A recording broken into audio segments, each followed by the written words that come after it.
és tu, ó Cordeiro de Deus.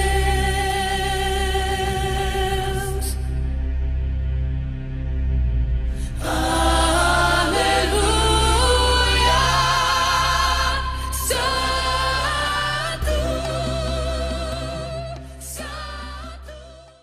Consultando a Bíblia, com o pastor Natanael Rinaldi.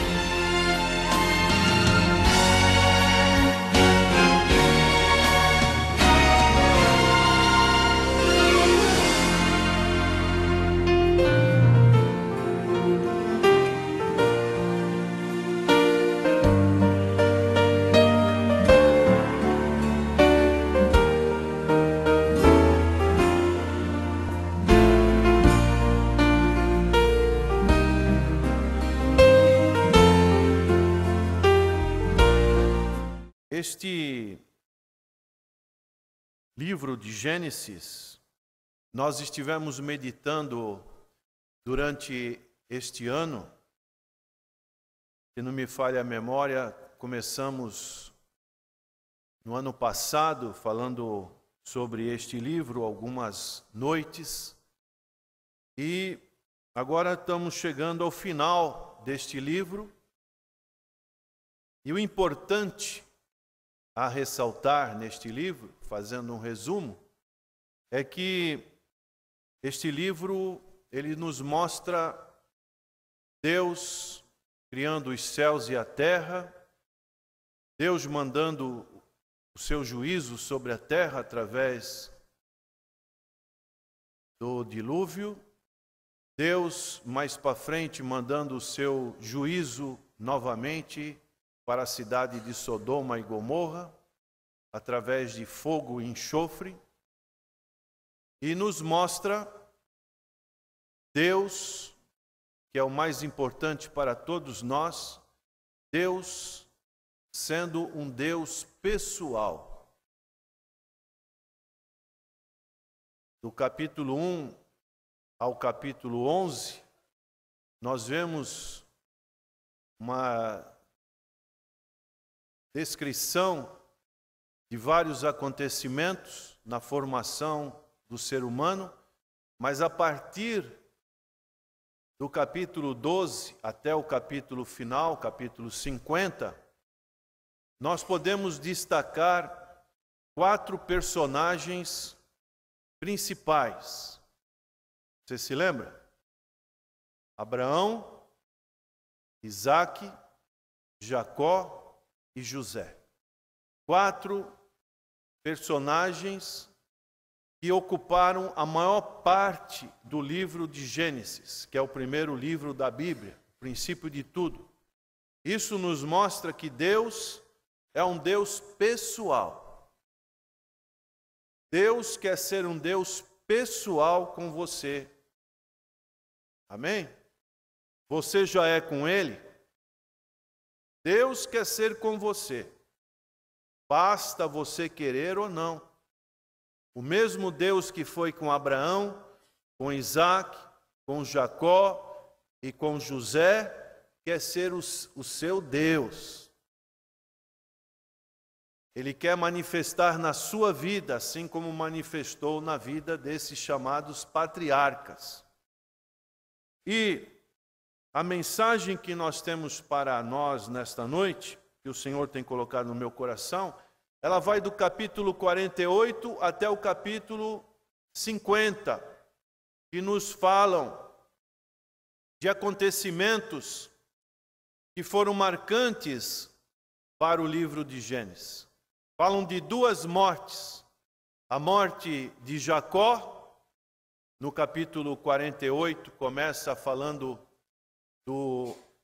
da doença de Jacó, e Jacó já estava avançado em idade, Jacó já vivera 17 anos ali no Egito, Jacó teve um pedido para o seu filho para que ele não fosse enterrado no Egito, porque ele não pertencia ao Egito, mas ele pertencia a Canaã, a terra que Deus tinha prometido dar ao seu avô Abraão. E assim, nesse momento de despedida, ele tem um encontro nesses capítulos anteriores, do capítulo 50, ele tem um momento de encontro com o seu filho José, que durante a maior parte da sua vida ficou longe do convívio com o seu pai, e agora José tem 2 filhos. O mais velho chamava-se Manassés e o mais novo Efraim. E Jacó então pega aqueles 2 moços e dá uma bênção para aqueles 2 moços, mostrando que a bênção de José seria uma bênção dobrada em relação aos seus outros irmãos. Por quê? Porque José, ele foi um homem temente a Deus e um homem que mereceu da parte do seu pai toda a atenção. E ali José abençoa os 2 filhos. Ele coloca à sua direita Efraim e ele coloca à sua esquerda Manassés. José quis trocar, porque Manassés era o primogênito e Efraim era o mais novo, mas o seu pai decidiu assim que a bênção principal iria para Efraim e outra bênção para Manassés. Nós encontramos na palavra de Deus, na história da palavra de Deus, que muitas das vezes não é o primogênito que é mais abençoado, mas é um outro filho mais novo. No caso dos filhos de Jessé, quem recebeu a bênção maior foi Davi, que era o mais novo de todos os filhos de Jessé. Assim, o Senhor abençoou a Efraim, que se constituiu juntamente com Manassés, uma das 12 tribos dos filhos de Jacó, dos filhos de Israel, que deram o início, o primórdio à nação de Israel. E nós vemos na sequência que Jacó chama seus outros filhos e assim faz menção para cada um de que eles seriam,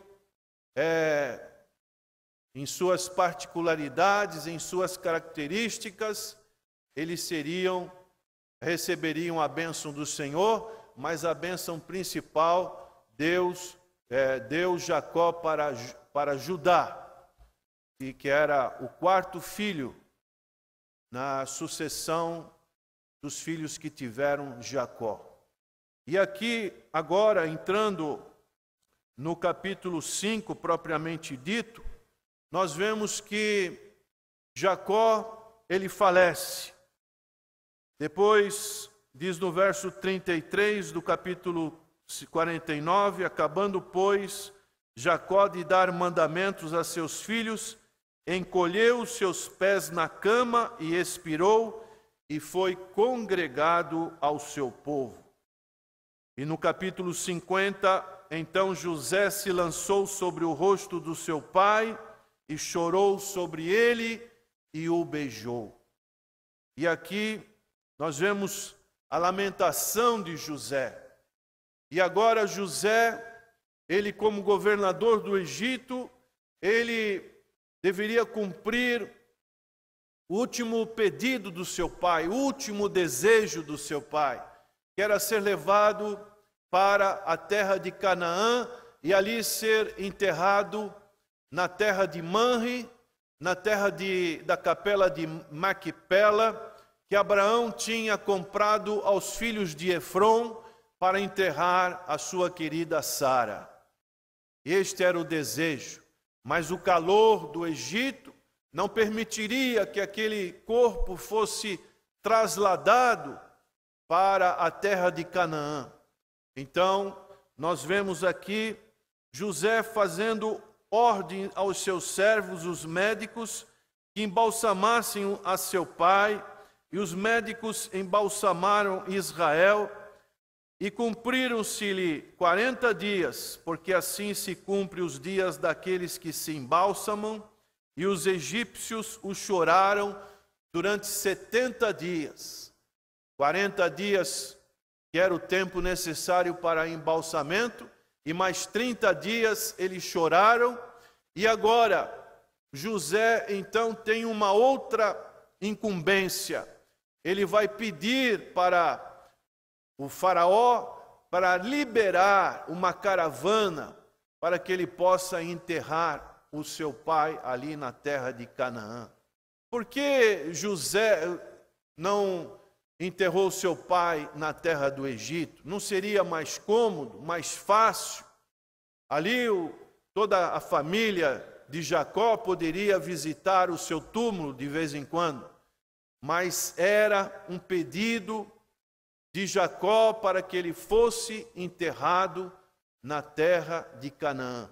Assim José falou com os oficiais de Faraó, falou com o próprio Faraó, e foi criado uma espécie de clímax, impasse, mas Faraó liberou para que aquele cortejo pudesse seguir avante, e assim nós podemos fazer menção dos versos sucessivos.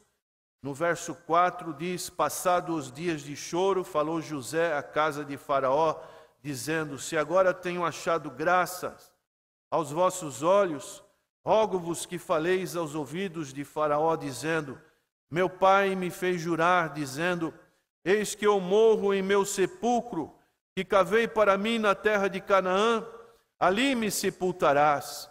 Agora, pois, te peço que eu suba, para que sepulte o meu pai, então voltarei.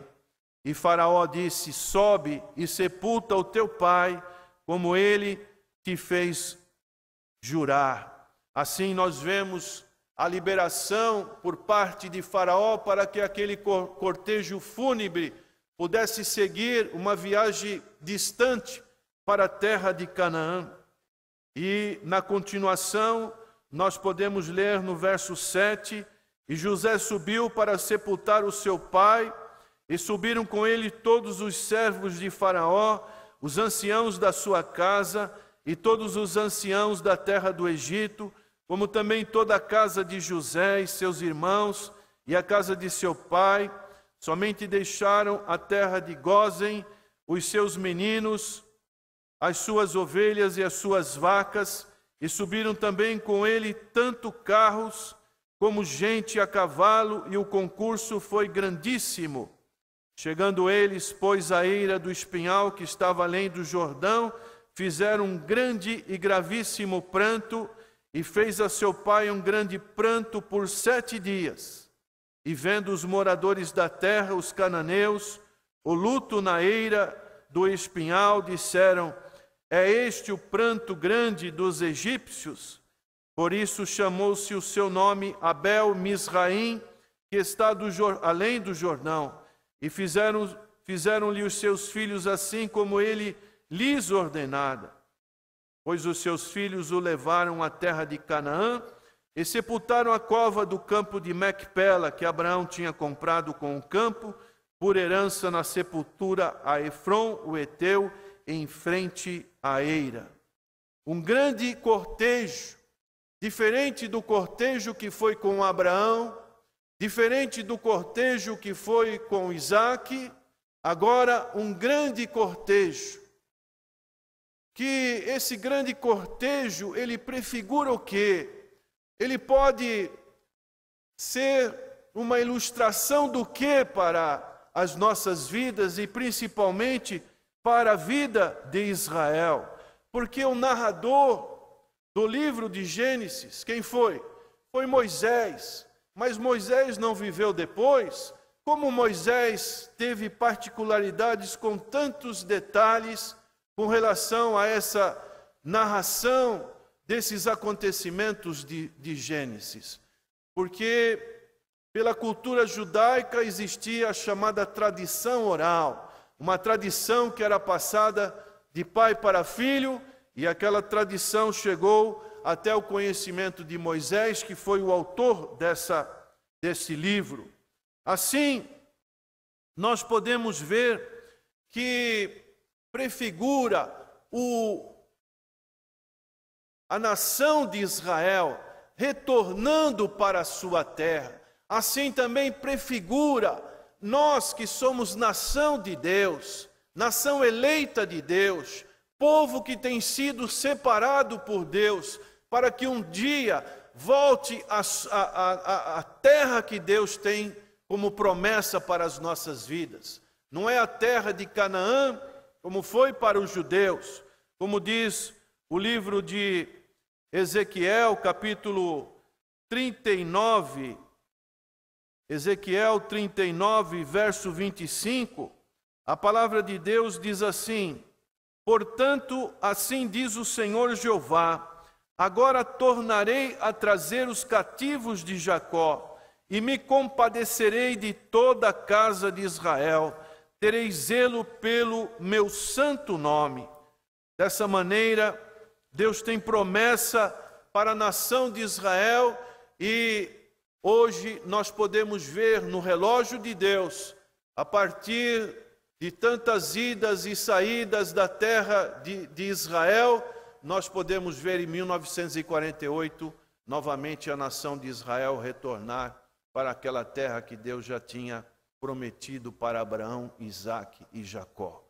Assim, quando o Senhor Jesus Cristo começou o seu ministério aqui na terra, Ele também falou dessa terra.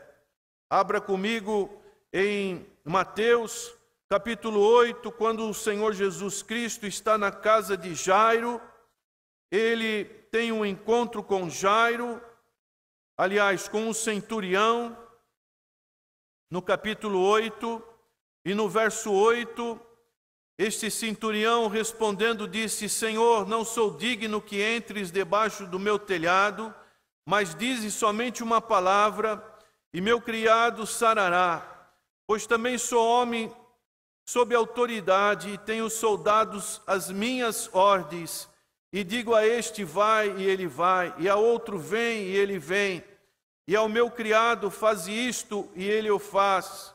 E maravilhou-se Jesus ouvindo isso, e disse aos que o seguiam: em verdade vos digo que nem mesmo em Israel encontrei tanta fé, mas eu vos digo que muitos virão do Oriente e do Ocidente, e assentar-se-ão à mesa com Abraão, Isaque e Jacó no reino dos céus. Aleluia! Você pode glorificar o nome do Senhor? Essa é uma promessa para os nossos dias.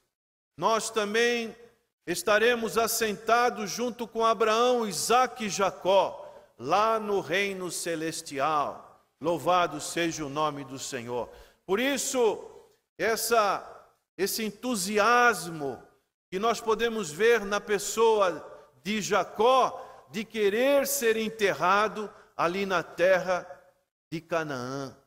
E a mesma figura, o mesmo empenho de Jacó, nós também precisamos ter para que um dia, quando nós partirmos desse mundo, ou quando o Senhor voltar, nós possamos estar com esse mesmo desejo para um dia estar nessa terra prometida que o Senhor Jesus Cristo foi preparar lugar. Louvado seja o nome do Senhor. Apocalipse, uma outra referência, no capítulo 7, a partir do verso 4, nós lemos o seguinte: e eu vi o número dos assinalados, eram 144 mil assinalados, de todas as tribos dos filhos de Israel. Da tribo de Judá havia 12 mil assinalados, da tribo de Ruben, todos eles foram filhos de Jacó, 12 mil, da tribo de Gade, 12 mil, da tribo de Asser, 12 mil, da tribo de Naphtali, 12 mil, da tribo de Manassés, 12 mil, da tribo de Simeão, 12 mil, da tribo de Levi, 12 mil, da tribo de Isacar, 12 mil, da tribo de Zebulão, 12 mil, da tribo de José, 12 mil, da tribo de Benjamim, 12 mil. Depois destas coisas olhei, e eis que uma multidão, a qual ninguém podia contar, de todas as nações e tribos e povos e línguas, que estavam diante do trono e perante o Cordeiro, trajando vestes brancas e com palmas nas suas mãos. Louvado seja o nome do Senhor. Esta é a grande promessa que nós encontramos na palavra de Deus, para que nós possamos ter essa fé inabalável, essa esperança inabalável de que o Senhor Jesus Cristo está guardando as nossas vidas e está preparando o lugar para onde Ele estiver, nós possamos também estar. Louvado seja o nome do Senhor.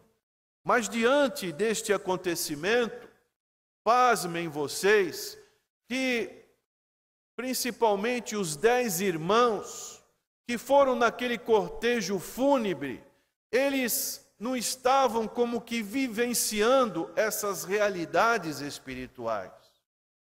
E é importante nós, quando analisamos a palavra de Deus, que essas realidades espirituais, elas possam tocar profundo no nosso coração.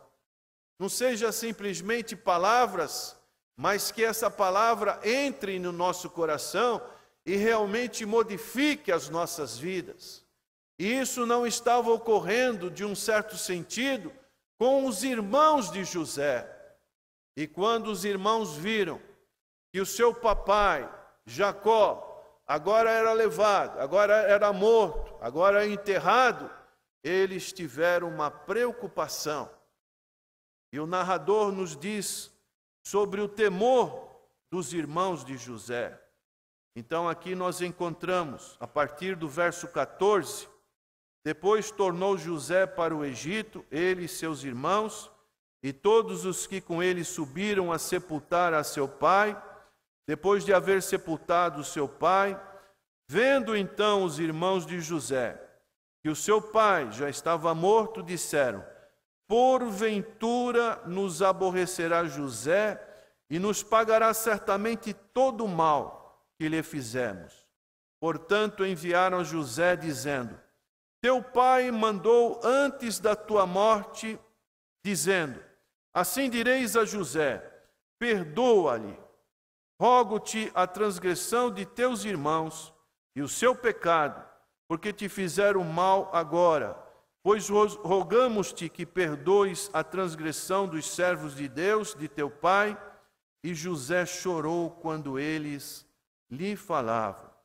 Depois vieram também seus irmãos e prostraram-se diante dele e disseram: eis-nos aqui por teus servos. E José lhes disse: não temais, porque porventura estou em lugar de Deus? Vós intentaste mal contra mim, porém Deus o tornou em bem, para fazer o que se vê neste dia, para conservar em vida a um povo grande. Agora, pois, não temais, eu vos sustentarei a vós e a vossos meninos. Assim os consolou e falou segundo o coração deles. Aqueles homens estavam preocupados, talvez soubessem da história de Esaú e do seu próprio pai Jacó. Quando Jacó enganou a Esaú, Esaú prometeu, depois da morte de Isaque, iria matar Jacó e o perseguiu. Assim, aqueles homens estavam preocupados que José pudesse oferecer vingança contra eles.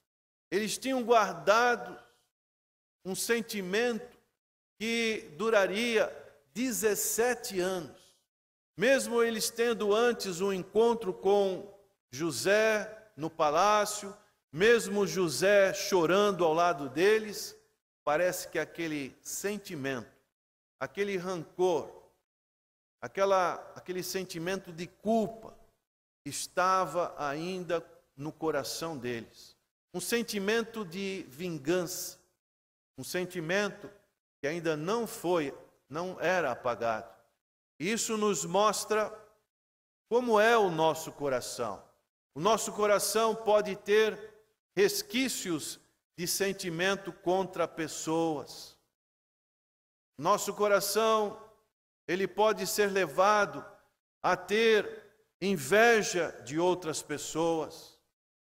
E eu pergunto para você nesta noite, como está o seu coração? Será que você tem um coração como teve o de José? Essas palavras aqui do verso 16, nós não encontramos na Bíblia se realmente Jacó, em algum momento, ele falou isso. Assim direis a José: perdoa, rogo-te, a transgressão dos teus irmãos. José estava chorando, talvez por essa desconfiança dos próprios irmãos com relação ao sentimento que ele nutria pelos seus irmãos, ou porque os seus irmãos estavam inventando uma história, estavam mentindo para ele de que o seu pai Jacó tivesse feito esse pedido. Isso nos mostra como o coração do homem, ele é enganoso e ele pode guardar circunstâncias que ele passou com outras pessoas, sentimento de ódio, sentimento de inveja, sentimento de culpa. E nesta noite, se nós estamos lendo esta palavra, e se você está aqui ouvindo esta palavra que não é minha, mas é de Deus, e se você tem um coração ainda que guarda rancor contra pessoas, contra alguma coisa que por um determinado momento lhe feriu, eu digo para você que o Espírito Santo de Deus está aqui para tirar esse rancor, esse sentimento, porque isso não faz bem para a sua vida, isso atormenta, isso tira o teu sono, isso faz você às vezes ter as chamadas doenças psicossomáticas, faz com que você lance mão de sonoríferos, lance mão de analgésico para tirar dores. Por quê? Muitas das vezes você traz à memória circunstâncias de pessoas que trouxeram algum aborrecimento para você, e esses irmãos de José, eles trouxeram muito aborrecimento para José. Perseguiram José quando ele era um simples jovenzinho. Era o queridinho do papai, como chama por aí, né? E além de perseguiram, o venderam. Depois que foi vendido, ele foi na casa de Potifar. Ali na casa de Potifar, a mulher sensual quis deitar com ele. Depois disso, ele foi para uma prisão. Ali na prisão, ele revelou o sonho de 2 oficiais de Faraó. E ele ficou mais 2 anos esquecido naquela prisão. Era para José ter o quê? Ter um coração amargurado, um coração pesaroso, um coração triste, um coração que sofreu tantos desaforos na vida que ele teve, mas ele tinha um coração bom, ele tinha os frutos do Espírito dentro do seu coração, e assim ele não guardou nenhum rancor no seu coração contra os seus próprios irmãos. E aqui ele pôde dizer: eu sou, porventura, estou no lugar de Deus? Vós intentaste mal contra mim, porém Deus o tornou em bem, para fazer o que se vê neste dia, para conservar em vida a um povo grande. Assim Deus pôde transformar aquele mal que outras pessoas quiseram fazer para ele, Deus transformou em bem, para a vida de José, para a sua família, para os egípcios, para os israelitas e para outros povos que foram abençoados pela providência de Deus através da vida de José. Pode acontecer o que for, as pessoas podem tentar mal contra você, podem fazer o que for, mas contra Jacó não existe nenhuma coisa que possa se fazer, porque vocês são as meninas dos olhos de Deus. Louvado seja o nome do Senhor. Pode o homem querer armar qualquer cilada, se você estiver na presença do Senhor, este mal que estão querendo contra você, Deus pode transformá-lo em bem. Louvado seja o nome do Senhor. Nesta noite, não saia daqui com um coração pesaroso, mas saia daqui com um coração livre. Libere perdão, porque quando você libera perdão, você se sente leve na presença do Senhor. Mas quando você não libera perdão, você sente aquele peso e está sempre carregando um fardo na sua mente contra pessoas, contra situações. E aqui nós vemos na conclusão deste livro a morte de José.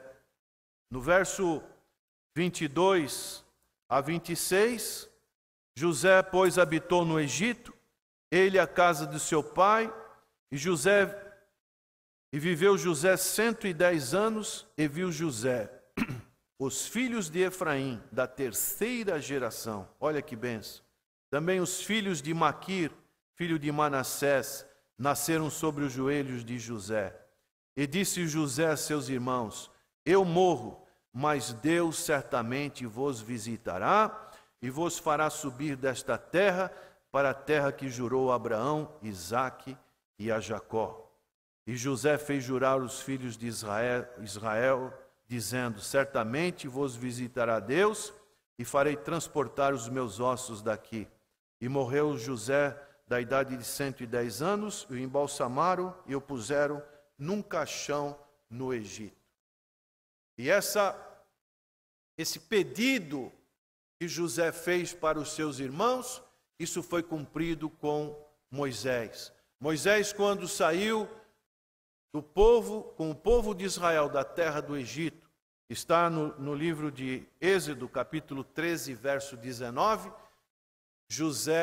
Moisés foi levando os ossos de José. E mais para frente, Josué, quando estava na terra prometida, na terra de Siquém, Josué enterrou os ossos de José, e assim se cumpriu esse desejo que José tinha de ser enterrado na terra de Canaã. E isso prefigura, meus irmãos, a palavra que aquele malfeitor disse para o Senhor Jesus Cristo: Senhor, lembra-te de mim quando entrares no teu reino. E o Senhor disse para ele o quê? Hoje tu estarás comigo no paraíso. Louvado seja o nome do Senhor. O Senhor prometeu, o Senhor veio preparar este lugar para que nós que estamos vivendo neste mundo não percamos o alvo da esperança, não percamos a sinalização da esperança, e achando que a promessa da sua vida está longe, ela não está longe. Nós podemos ler em 2 Pedro, capítulo 3, verso 4, diz assim: e dizendo, onde está a promessa da sua vinda? Porque desde que os pais dormiram, todas as coisas permanecem como desde o princípio da criação. Parece que não acontece nada, mas o Senhor trabalha de uma maneira invisível, trabalha nas nossas vidas.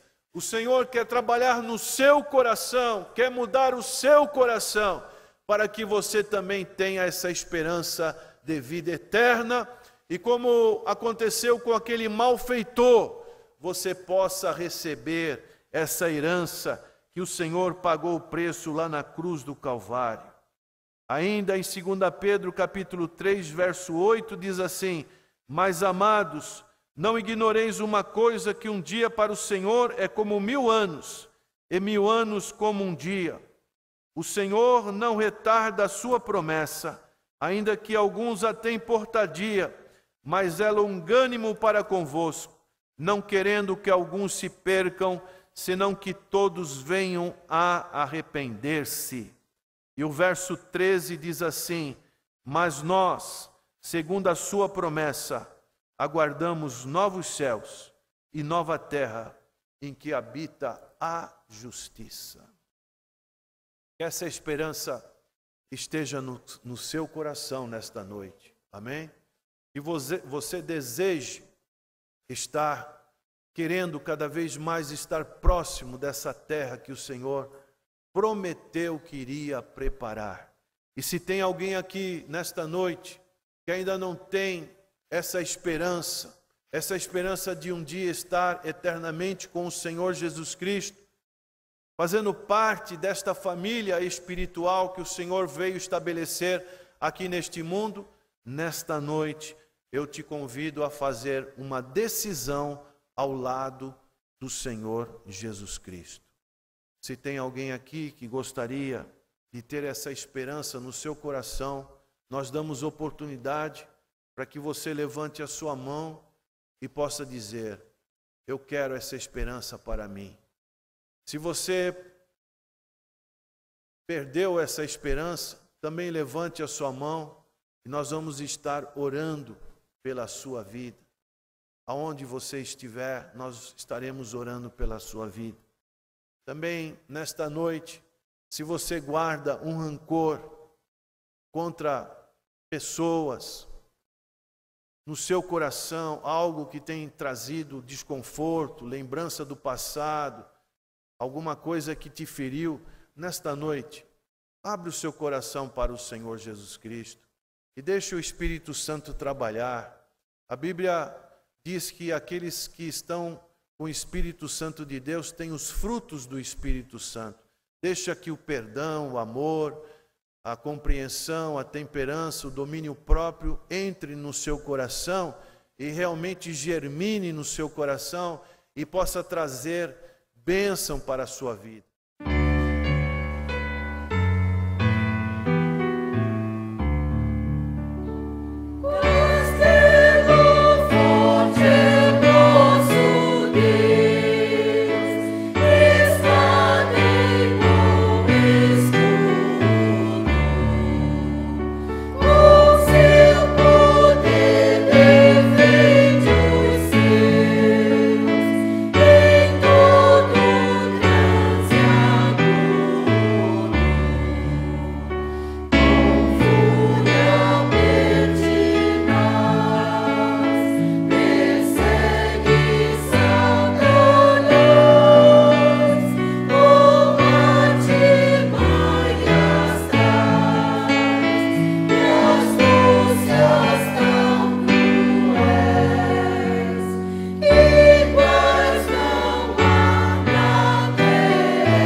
Tantas vezes não consigo perceber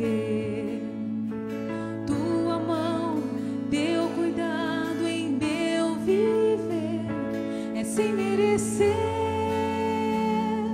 eu sei que as bênçãos me alcançam. Quero reconhecer. Ajuda-me a ver o amor que me desperta pela manhã.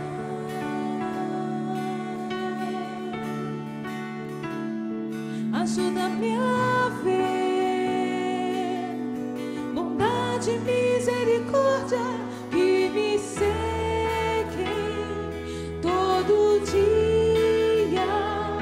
Aleluia.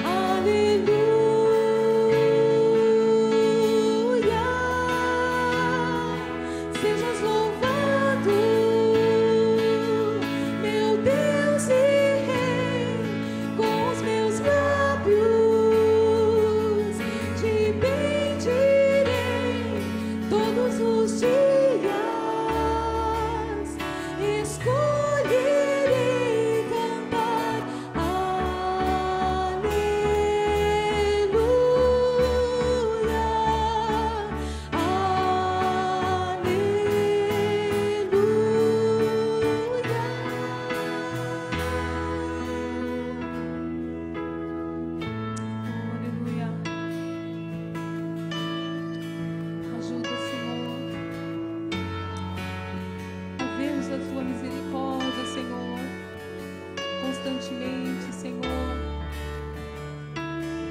Às vezes não somos merecedores, Pai, mas Tu és misericordioso, Senhor. Ajuda-me, Senhor. Ajuda-me a ver o amor que me desperta pela manhã.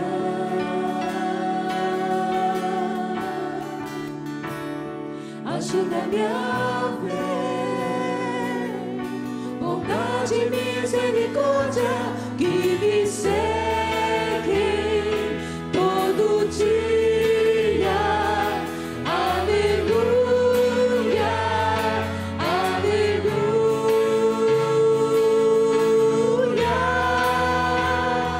Sejas louvado, meu Deus e Rei, com os meus lábios te bendirei todos os dias. Escolherei cantar aleluia,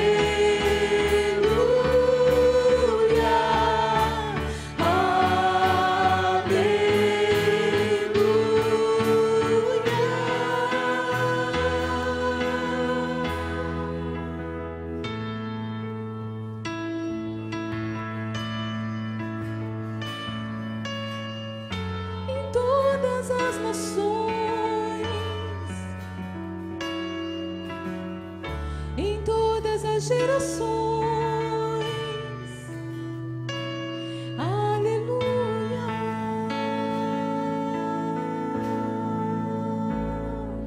aleluia, aleluia, aleluia,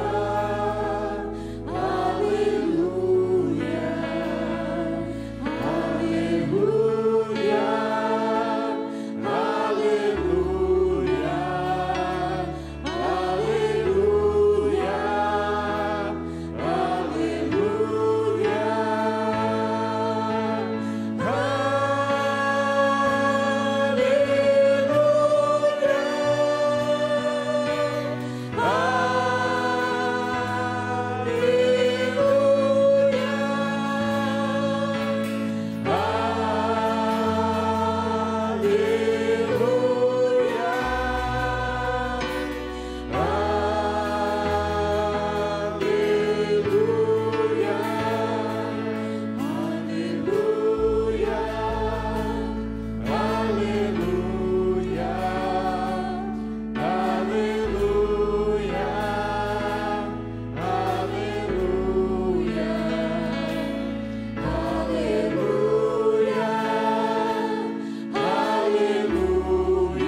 Prezados telespectadores, nós estamos encerrando o nosso programa Consultando a Bíblia e queremos aproveitar o ensejo para convidá-lo e a sua excelentíssima família a visitar nossas igrejas nos endereços indicados em nosso programa. Lembrando agora ao prezado ouvinte que está escrito na Bíblia que muito pode a oração feita por um justo. Está em Tiago, capítulo 5, versículo 6, e então vamos orar em seu favor nesta hora.